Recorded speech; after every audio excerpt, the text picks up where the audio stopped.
Welcome to Pit Sensations, where the vibe is real and we scratch with no hesitation. Again, I want to thank everyone for tuning in, and a special shout out to my subscribers. And just a heads up, everything on this channel is for entertainment and historical value. And we back at it with another scratch with the Allegedly Game series. This is the second scratch, and we got the Earl Jr. dog, Hillside's rat.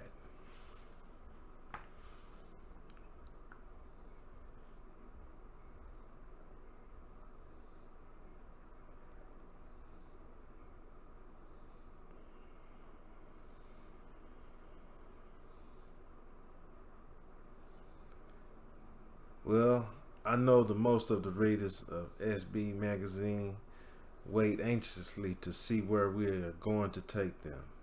And in this issue, we decided it was time to go deep in the hills of Arkansas.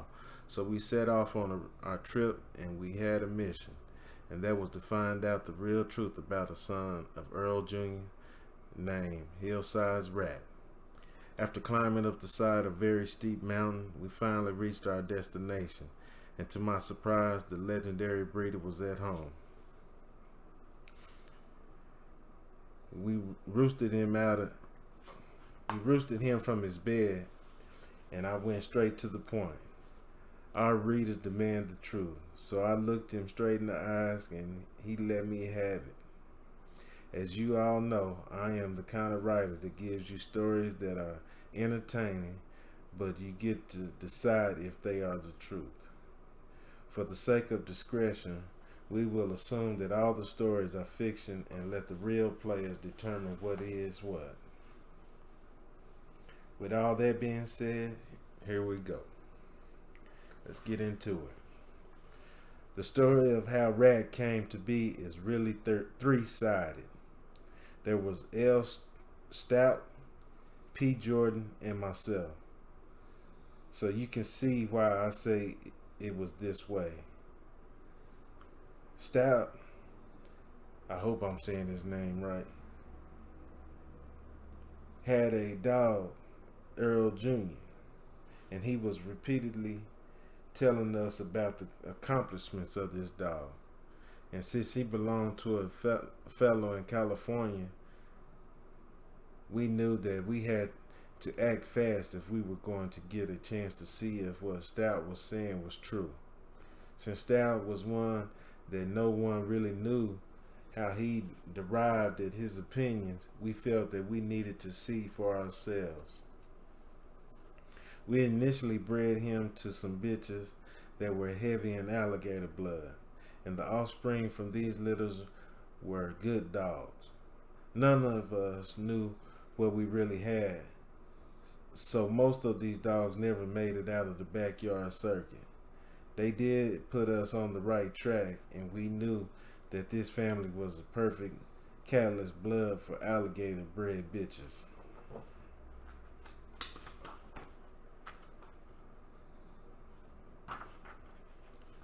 We then bred him his daughter, Jordan and Company's Molly, one time loser. And this litter produced the little dog we know as Rat and his sister Susie. The breeding of these two dogs was a monumental act, and the offspring from this breeding went on to be excellent bulldogs, as well as excellent producers. The dogmen in our area had no idea what they were in store for, but they would soon find out. Rat and Susie went to Hillside, and since he had a good little mate to Molly, Noodles, let's make that clear, Molly and Noodles, he was well on his way to creating a line of dogs that were based on the Earl Jr. Molly breeding.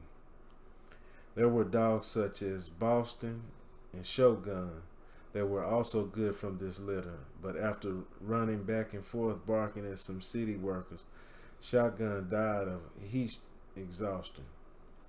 Rat was actually just a game dog, but he was so intense that there was no doubt if he would be a good producer.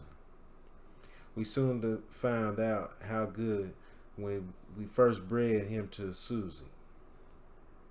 This litter contained three dogs that went on to make a name for themselves: Hillside's champion Casper, Black IP two-timer, and Hillside's Holiday. I sold Casper to a guy in Kansas City as a one-timer, and he went on to win two more with him.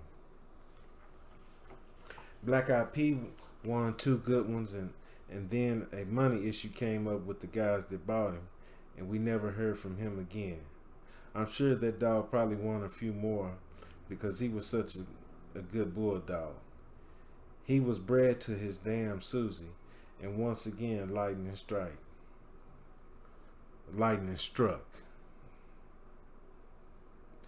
In this one litter came Cisco, two-timer, aka Box Cutter,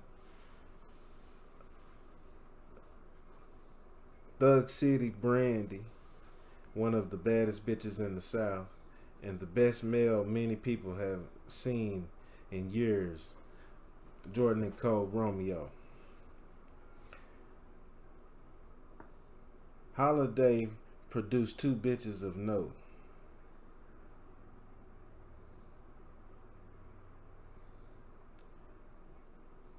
When bred to D, Hillside's Toby, two-timer, and Hillside's Hottie, and Hillside's Caffeine.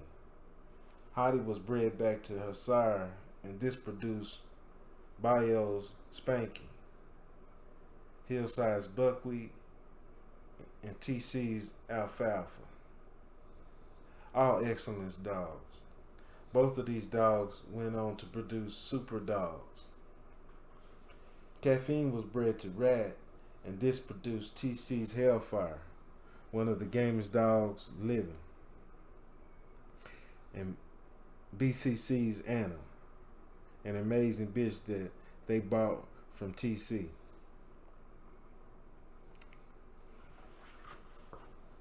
Even though alligator crosses were popular, I always liked the Toby two-time crosses. It doesn't stop there, folks, because rumor has it that TC has made some breedings with Brandy, Romeo, and Anna that should show the world what this family is all about. Romeo has already produced his worth as a producer by siring dogs such as Bio Lex, Crazy Kate, as well as Simba.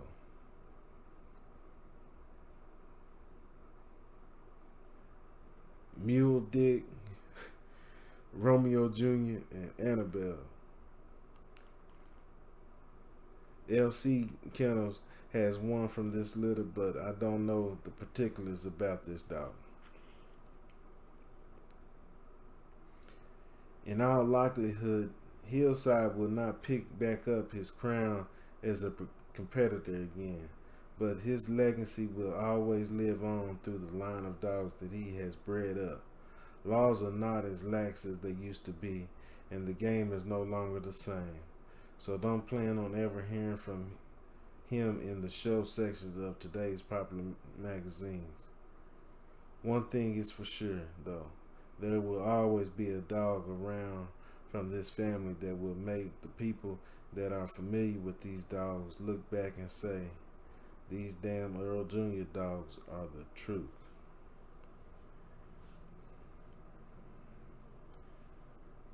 Again, that's a little bit on the Rat dogs, Earl Jr. dogs, and it was all for entertainment and historical value. Hopefully you enjoyed that little bit, and stay tuned, we got a little bit more for you. Appreciate you for tuning in. Scratch hard and true. Catch you later.